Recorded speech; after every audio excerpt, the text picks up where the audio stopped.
You're in a conversation and someone says, late-term abortions are rare and only done when the mother's life is at risk.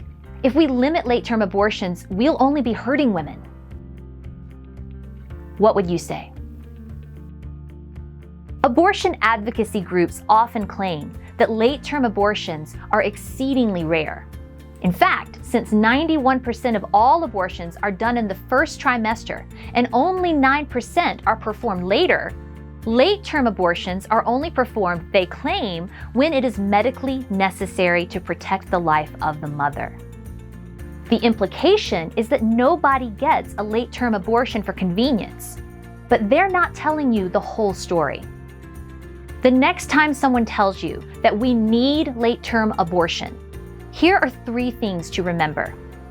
Number 1, later-term abortions are common, and many later-term abortions are not performed out of medical necessity.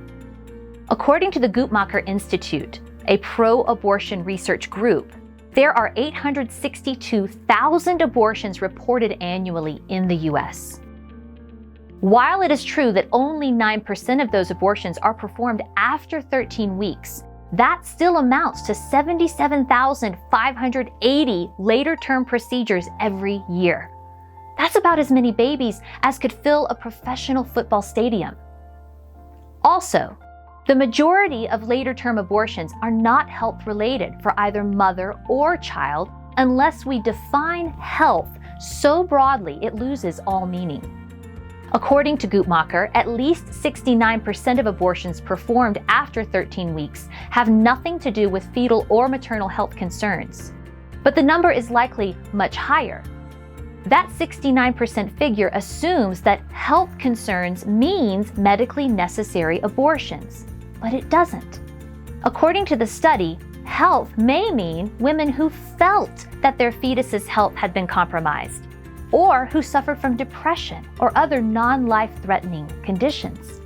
In short, later-term abortions are done every day in the US for non-medical reasons. Number 2, late-term abortion is a gruesome procedure. Abortionist Warren Hearn described late-term abortions this way: the sensations of dismemberment flow through the forceps like an electric current. Former Supreme Court Justice Anthony Kennedy wrote, "The fetus, in many cases, dies just as a human adult or child would. It bleeds to death as it is torn limb from limb." Advocates often try to put a positive spin on late-term abortion and ignore what it actually is. But the world should see abortion victim imagery. Often, advocates claim that pro-lifers fake the images, but that should only make us ask, what do real abortion pictures look like? The main thing about abortion is still the main thing about later-term abortions. No reasons given for later-term abortion justify intentionally dismembering an innocent human being. Number 3, the central issue is not about who loves women and who hates them, but about who counts as one of us. Often, abortion advocates accuse those who oppose abortion of hating women. However, they are simply assuming what they have not demonstrated, that the unborn do not deserve protection. After all, if the unborn are not members of the human family, then of course restricting abortion would be to unfairly impose someone else's moral views on women. However, that's not what's being argued, and that's not what's at stake in this debate. If each and every human being has an equal right to life, and the unborn is a human being like the rest of us, then abortion intentionally kills an innocent human being. If the unborn are human beings with a right to life, they should be protected by law, just like anyone else. The issue is not who loves women and who hates them. The issue that separates those who oppose abortions and those who don't is whether or not the unborn are members of the human family.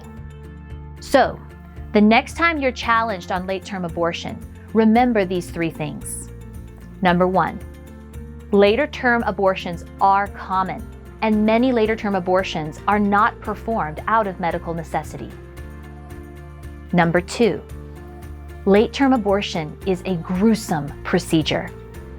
And number 3, the central issue is not about who loves women and who hates them, but about who counts as one of us.